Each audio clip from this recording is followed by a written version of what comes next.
Welcome to Haze and Hue. Stay with me as I paint and tell the story of a street where dreams are painted in coral and pinks, where flowers spill from every window like love letters to the sky, and where a community has chosen to make daily life itself a work of art. There are places in this world where color lives more deeply than it does elsewhere, where every hue seems to breathe with its own quiet life. I discover one such place on a Thursday afternoon in late spring, when I take a wrong turn while looking for the main square and find myself standing at the entrance to what the locals call the Street of Painted Dreams. The afternoon light filters through the canopy of old trees, dappling the cobblestones in a pattern of gold and green. Each house along the narrow street wears its color like a beloved dress, saved for special occasions. Coral that glows like sunrise, turquoise that holds the memory of summer skies, yellow bright as fresh lemons, pink soft as the inside of a seashell. The colors aren't garish or demanding attention. Instead, they seem to have grown naturally from the earth itself, as if the houses have always been exactly those shades, waiting patiently for someone to notice their quiet beauty. I begin walking slowly down the uneven stones, my footsteps joining the gentle percussion that centuries of walkers have laid down before me.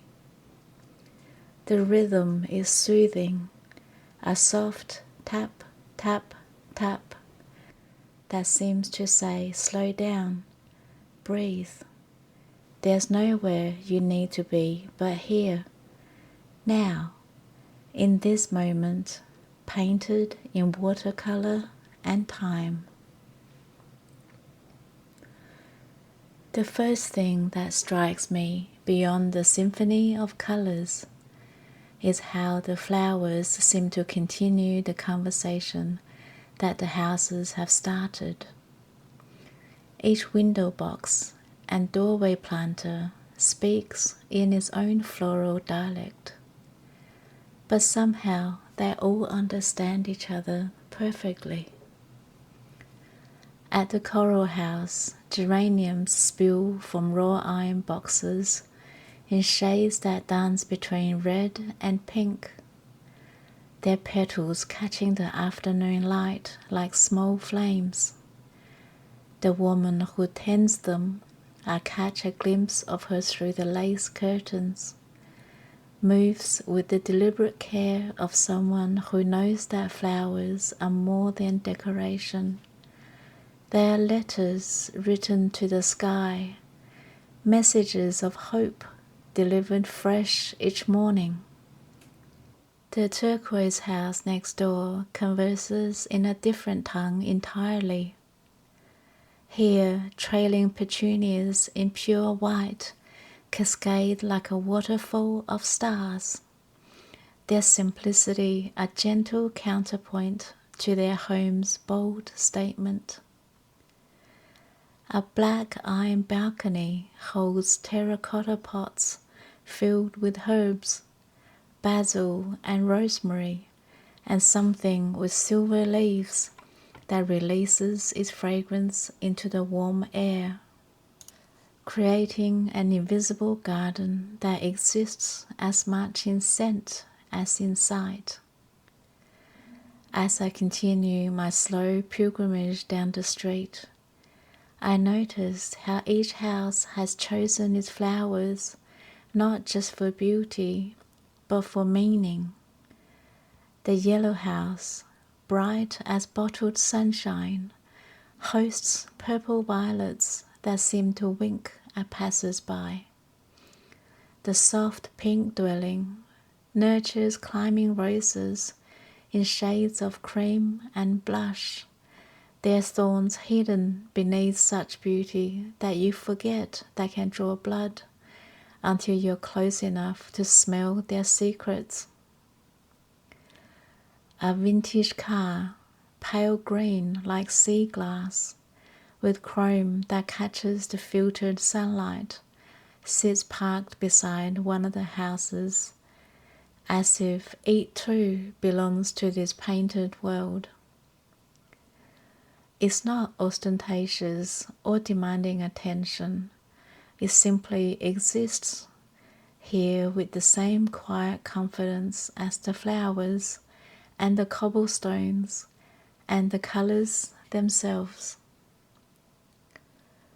Someone has placed a small bouquet of wild flowers on its dashboard, visible through the windscreen, as if even machines deserve beauty in this place where ordinary becomes extraordinary without effort. The car reminds me that this street exists in the present moment, not in some fairy tale or distant dream. Real people behind these painted walls. Real lives unfold in the spaces between the flower boxes and wrought iron balconies. Yet there's something timeless about it all, as if the present and past and future have agreed to meet here and share the afternoon light. I pass a woman watering her flowers from a copper watering can, her movements economical and practiced. She nods to me with the casual politeness of someone accustomed to strangers finding their way here by accident and leaving transformed by choice. Her house is painted a soft lavender that shifts between purple and grey depending how the light touches it. And her flowers, petunias in deep purple and white, seem chosen to complement not just her home's colour, but her own quiet dignity. "Good morning," she says, though the afternoon is well advanced. Here I realize every moment can be a good morning if you approach it with the right quality of attention. "Good morning," I reply, and she smiles as if I have passed some small test of belonging. Each house along the street tells its own story through more than just colour. The coral house has wooden shutters painted in deep forest green, their surfaces weathered to a soft patina that speaks of countless sunrises and storms weathered with grace. Small wrought iron balconets guard windows that are tall and gracious, designed for an era when people believed that rooms should welcome as much light as possible. The turquoise house displays a more elaborate balcony, its black ironwork curved into patterns that suggest flowers and vines without quite becoming literal representations. Someone has draped a colourful textile over the railing, perhaps a tablecloth or a shawl in shades of orange and gold, that sings in harmony with the afternoon light. It's a small detail, but it speaks to the care that residents take in making their private spaces part of the street's collective beauty. I notice how each house maintains its individual character while contributing to the whole. The yellow house has a door painted in soft green, with brass fixtures that gleam like small suns. The pink house features dark wooden shutters and a door the color of sage, its restraint making the wall color appear even more luminous by contrast. There's a wisdom in these color choices that goes beyond mere aesthetics. Each decision has been made with consideration for how it will affect not just the individual home, but the entire street's visual symphony. Windows throughout the street are dressed in lace curtains that filter the light into patterns as intricate as the shadows cast by the overhanging trees. Behind these curtains, I catch occasional glimpses of the lives within. A vase of flowers on the windowsill, the corner of a rocking chair, bookshelves lined with volumes whose titles I cannot read, but whose presence suggests long evenings spent in the gentle company of stories and dreams. As I walk deeper into the street, I begin to understand that what I'm experiencing is more than just picturesque architecture. This is a community that has chosen to live deliberately, to make daily life an act of creation. The colors aren't arbitrary. They're a form of communication, a way of saying to the neighbors and strangers alike, here we believe that beauty is not a luxury, but a necessity, not an indulgence, but a form of nourishment for the soul. An elderly man emerges from the pink house, carrying a small ladder and a toolbox. He positions the ladder against the wall and begins adjusting one of the flower boxes with the concentrated attention of a curator arranging a museum display. His movements are unhurried, deliberate, as if he understands that maintaining beauty itself a form of meditation, a practice that enriches the practitioner as much as the result. A child's bowl, bright blue and slightly deflated, sits forgotten against the base of a lamp post. But even this small abandoned toy seems intentional here, its color echoing the turquoise house and adding another note to the street's careful composition. I imagine the child who left it, perhaps cold inside for lunch, or distracted by the discovery of a particularly interesting bug or flower. The bowl will wait patiently for their return, as everything in this street seems willing to wait for the right moment, the right quality of attention. From our open window comes the sound of someone practicing piano. Scales that rise and fall like gentle waves, occasionally breaking into fragments of melodies I almost recognize. The music blends with the other sounds of the afternoon, the whisper of wind through the trees, the distant murmur of conversations I cannot quite make out, the soft scraping sound of the man adjusting the flower box, the barely audible hum of the vintage car's engine cooling in the dappled shade. What strikes me most profoundly as I continue my slow exploration is how the boundaries between public and private space have been lovingly blurred. The flower boxes don't just decorate individual houses, they create a continuous garden that flows from building to building, binding the street together in blooms and fragrance. A climbing vine growing from one house's courtyard spills over the wall to shade the next house's window. Flowers planted in public spaces between the cobblestones seem to have been chosen to complement the private displays.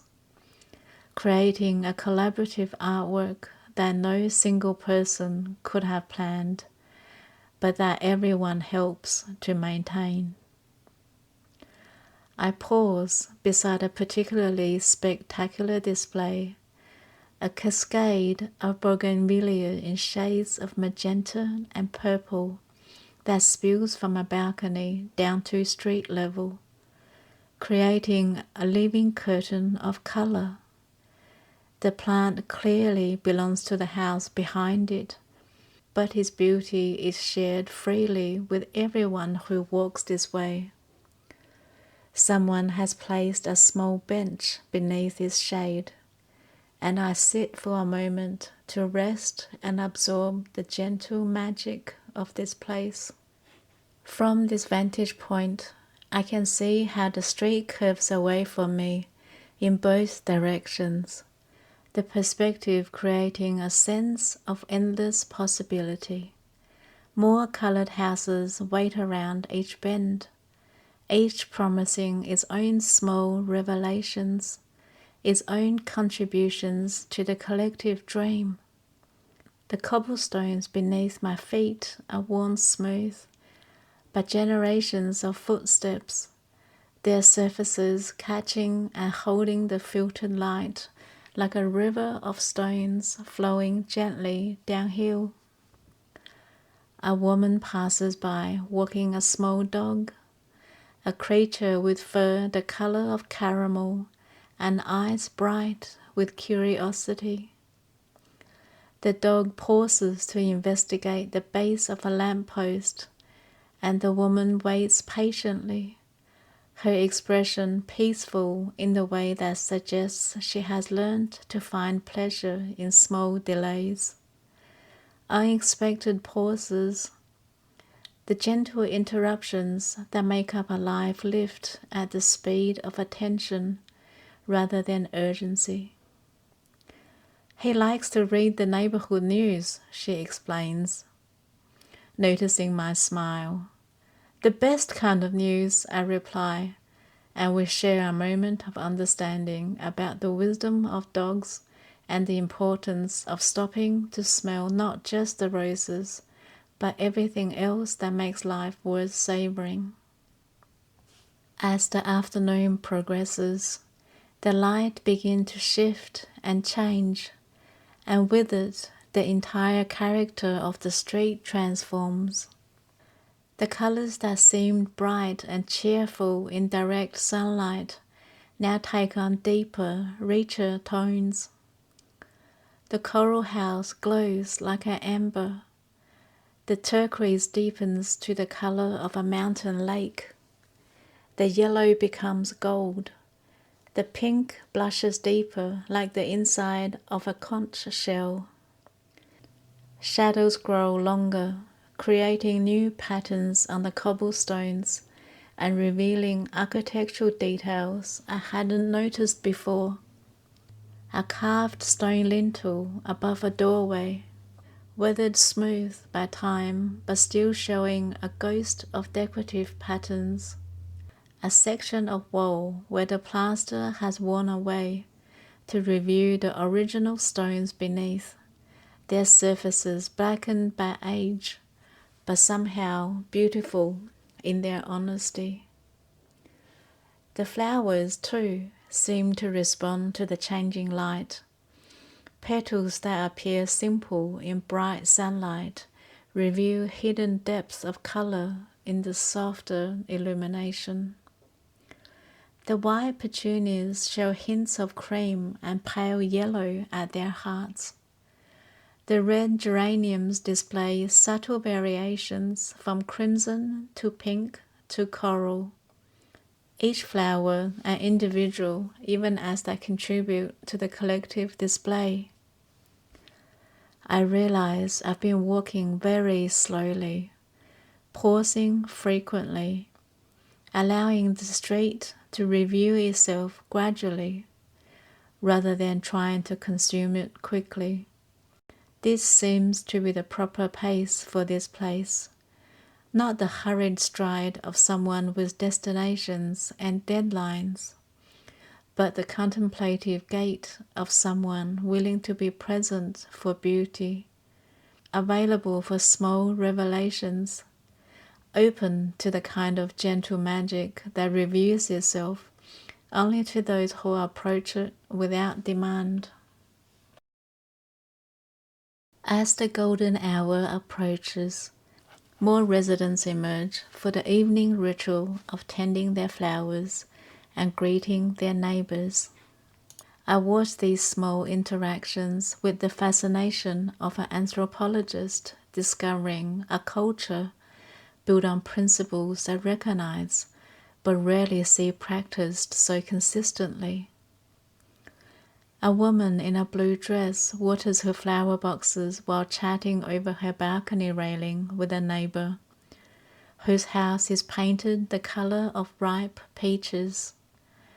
Their conversation is in rapid Spanish, too quick for me to follow, but their laughter translates perfectly, the kind of laughter that comes from shared history, inside jokes, the comfortable intimacy of people who have chosen to be neighbors, not just in proximity, but in spirit. Two children emerge from different houses and begin an elaborate game involving the cobblestones, hopping from stone to stone according to rules that seem to evolve moment by moment. Their voices echo softly off the painted walls, adding another layer to the street's gentle symphony.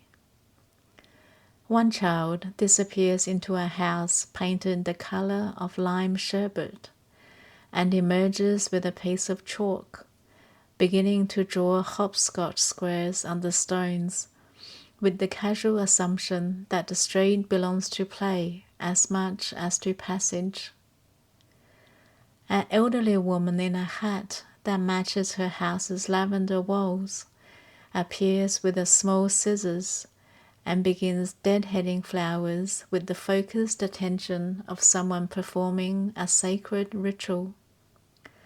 Each snip is considered, each spent bloom removed, not just for the health of the plant, but for the aesthetic harmony of the whole display. She nods to me as I pass, and I nod back, both of us understanding that we are participants in something larger than ourselves, temporary caretakers of this painted dream. I return to the pale green car, drawn by something I can't quite name. Up close, I can see that it's been lovingly maintained, not restored to showroom perfection, but preserved in the way that honors both its age and its continued vitality. The paint has the patina that only comes from decades of sun and rain and careful attention. The chrome bumpers show small dents and scratches that speak of a life fully lived, rather than carefully preserved.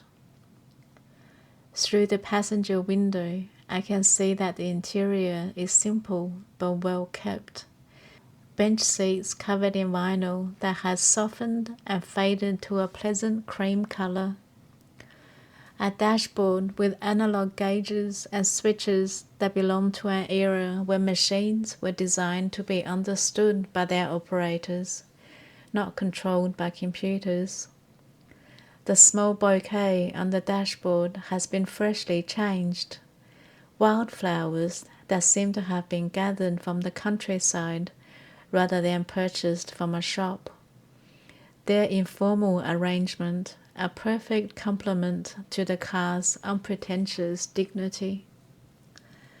I imagine this car's daily journeys, not hurried commutes or urgent errands, but the kind of gentle excursions that belong to this street's pace of life.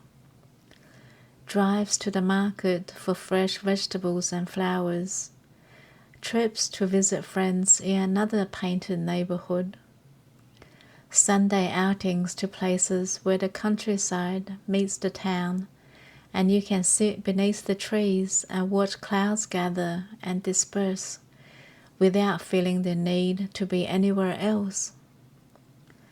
The car is parked at an angle that suggests its driver chose the spot not just for convenience, but for the way it contributes to the street's composition. Another stroke of color in the overall painting. Another element in the carefully casual arrangement that makes this place feel both lived in and artistically composed. As evening approaches and the light continues to soften and deepen, I begin to understand something profound about how community forms around shared values. This street hasn't happened by accident. It's the result of countless individual choices that have been made with consideration for the collective good. Each person who chose to paint their house a particular color, who selected flowers that would complement their neighbors' choices, who decided to maintain their small piece of the street with the same care they will give to a room in their own house. There's a generosity in these choices that goes beyond simple aesthetics. By making their private spaces beautiful, these residents have created a public good, a place where strangers like me can wander and find restoration, inspiration, a reminder that humans are capable of creating beauty, not just for themselves, but for anyone who happens to pass by. I notice how the street accommodates different expressions within its overall harmony. One house displays flowers in precise formal arrangements, while others let its blooms cascade in wild profusion. One homeowner has chosen a palette of hot, saturated colors, while another works in subtle pastels. Yet somehow these different approaches enhance, rather than compete with each other, creating a visual conversation that is all the richer for its varied voices. The cobblestones themselves tell this story of individual contributions to the collective beauty. Each stone is unique in size and shape, weathered by time and traffic into its own particular character. Yet they fit together perfectly, creating a surface that is both practical and beautiful, functional and artistic. Walking on them requires a slight adjustment of pace, a small acknowledgement that you are moving through a space designed for contemplation rather than haste. As darkness begins to gather at the edges of the afternoon light, the flower boxes and garden displays take on an almost magical quality. Flowers that were bright and cheerful in full sunlight now glow with an inner luminescence, as if each bloom has spent the day collecting light and is now releasing it slowly back into the gathering dusk. I pause beside a particularly elaborate display, a corner house where two streets meet, its garden extending around both facades in a riot of controlled abundance. Here someone has created not just a flower display, but a complete ecosystem, climbing roses sharing space with trailing vines, upright gladioli providing vertical accents, while ground-covering plants create a living carpet at their feet. Butterflies move among the blooms with the lazy confidence of creatures who know they are welcome, their wings adding flashes of movement to the static beauty of the flowers. The garden tells the story of someone who understands plants, not just as decoration, but as living beings with their own needs and preferences. The climbing roses have been positioned to catch the morning sun, while shade-loving ferns cluster beneath the larger plants where they can enjoy filtered light and cool, moist air. A small fountain tucked into the corner provides the gentle sound of water and creates a microclimate that benefits the entire display.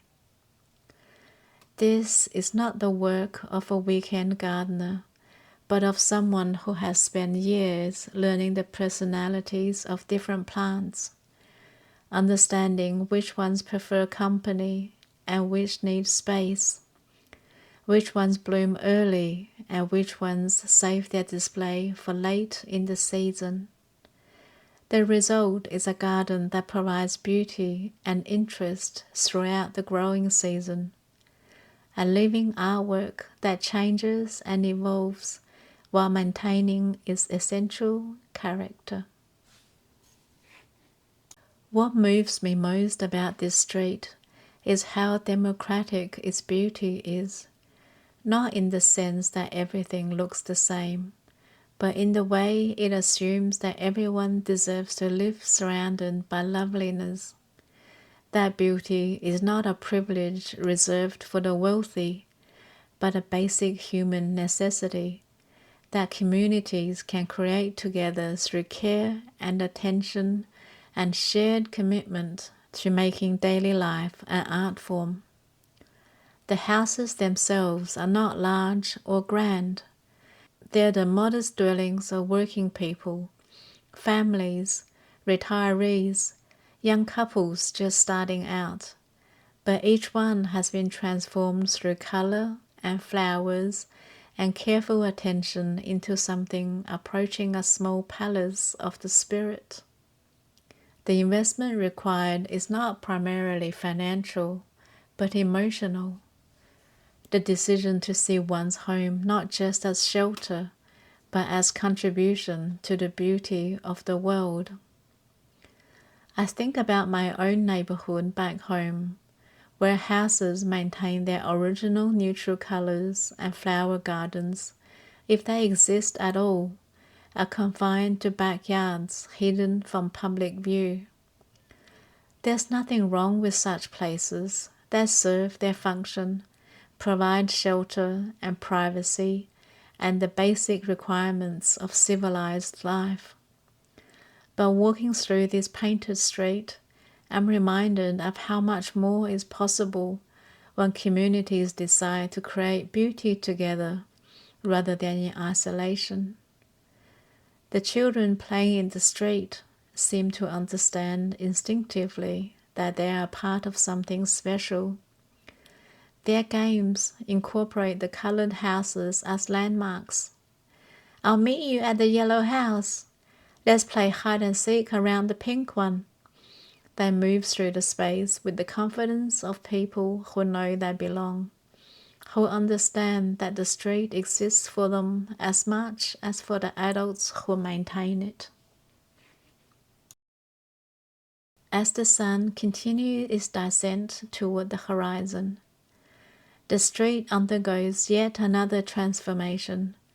Lights begin to appear in windows, not harsh fluorescent bulbs, but warm golden illumination that suggests table lamps and candles, the kind of lighting chosen by people who understand that evening is a time for gentleness, for winding down, for creating spaces where contemplation and conversation can flourish.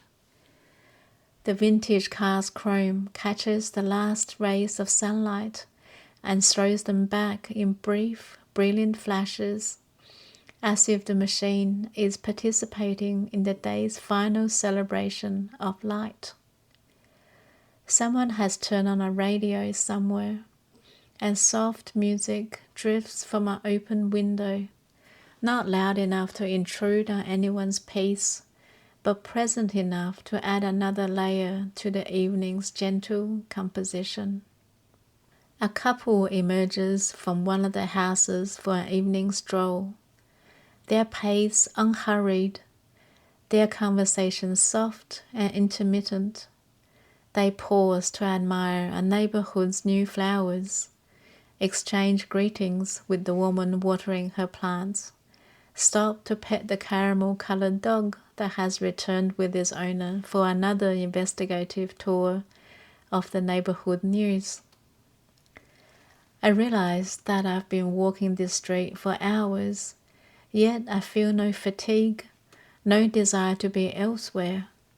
Instead, I feel the particular satisfaction that comes from time spent in the presence of beauty, from allowing oneself to be fully present to a place and moment, rather than always thinking ahead to the next destination, the next task, the next obligation. As dusk settles more completely over the street, a new kind of beauty emerges. The painted houses, which had seemed almost festive in bright daylight, now take on a deeper, more mysterious character. Colors that had been clear and definite become subtle and suggestive. The coral house glows like a warm hearth. The turquoise house deepens to the color of tropical waters at twilight. The yellow becomes gold. The pink shifts to rose and mauve and something approaching purple in the deepest shadows. Street lamps begin to flicker on, not harsh modern LED fixtures, but older lights that cast warm pools of illumination without destroying the gentle mystery of the evening. In their glow, the cobblestones take on new patterns and textures, their surfaces catching and reflecting the light in ways that make the street seem to shimmer like water. The flowers, too, reveal new qualities in this softer light. White blooms seem to glow with their own illuminescence, while darker flowers retreat into shadow, creating a subtle interplay between revelation and concealment that makes every garden display seem more mysterious, more full of secrets waiting to be discovered. From the windows of the houses comes the warm yellow light of domestic life, the glow of kitchens where evening meals were being prepared, living rooms where families are gathered after the day's activities, studies where someone is reading by lamplight. These glimpses into private life don't feel intrusive, but rather like gentle reminders that behind every painted wall lives someone who has chosen to be part of this community of beauty. Standing in this painted street as evening deepens around me, I begin to imagine how this place must change with the seasons. In winter, I picture the bright house colors providing cheer against grey skies and bare trees. The flower boxes filled perhaps with evergreen plants or winter blooms that can withstand cold weather.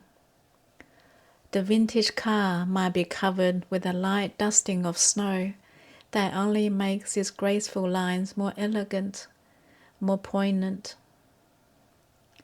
Spring will bring an explosion of new growth, bulbs pushing up through the soil in window boxes, trees leafing out to create new patterns of light and shadow on the cobblestones. The residents would emerge from winter's indoor life to begin the ritual of preparing their gardens for another growing season, sharing seeds and cuttings and advice over balcony railings and garden walls. Summer would intensify everything, the colors more saturated, the flowers more abundant, the evening light lasting longer and encouraging more outdoor socializing. Children will play later in the streets, their voices echoing off the painted walls as parents sit on doorsteps and balconies, sharing the day's last hours in the comfortable community that this street fosters.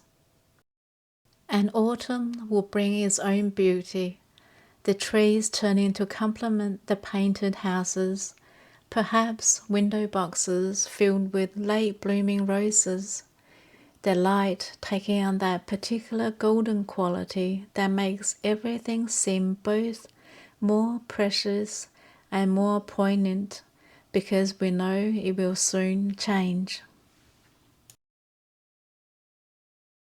As I finally begin to make my way back toward the entrance to the street, I understand that what I have experienced is more than just a picturesque neighborhood.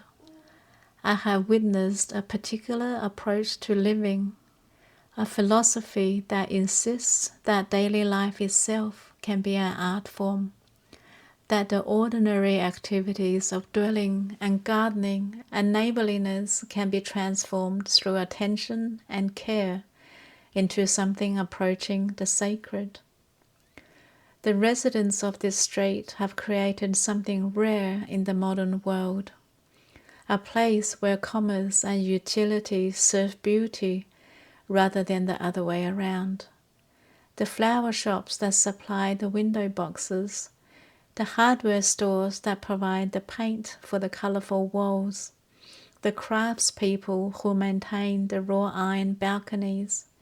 All of these practical necessities have been woven into a larger version of what community life can become when people decide to prioritize loveliness alongside functionality. Walking back past the houses I have already visited, I see them with new eyes, noticing details that escaped my attention during my initial exploration. A carved stone lintel here, a particularly graceful balcony there. The way one house's shade of blue seems to bring out the warm tones in its neighborhood's coral walls. Each element contributes to the whole while maintaining its own integrity, creating the kind of complex harmony that can only emerge from individual choices made with our awareness to their collective impact. The vintage car is still there, patient and dignified in the gathering darkness, its chrome now reflecting the street lamp and the warm light from nearby windows. It seems to embody the spirit of this place. Beautiful, not because it demands attention, but because it has been loved and maintained, because someone has chosen to preserve its particular form of grace and share it with anyone who passes by. As I reach the entrance to the street and pause for one last look back at the painted houses glowing in the pools of warm light, I realize that this place has given me something precious, a reminder that beauty is not a luxury, but a necessity, not an indulgence, but a form of nourishment that the human spirit requires, as surely as the body requires food and shelter. The residents here have understood something that much of the world seems to have forgotten, that we are not just consumers of beauty, but creators of it, that every choice we make about how to arrange our living spaces contributes to the larger aesthetic environment that we all share. They have chosen to make their private homes into public gifts, to paint their walls in colors that bring joy to strangers, as well as to themselves, to tend gardens that create beauty for anyone who happens to walk by.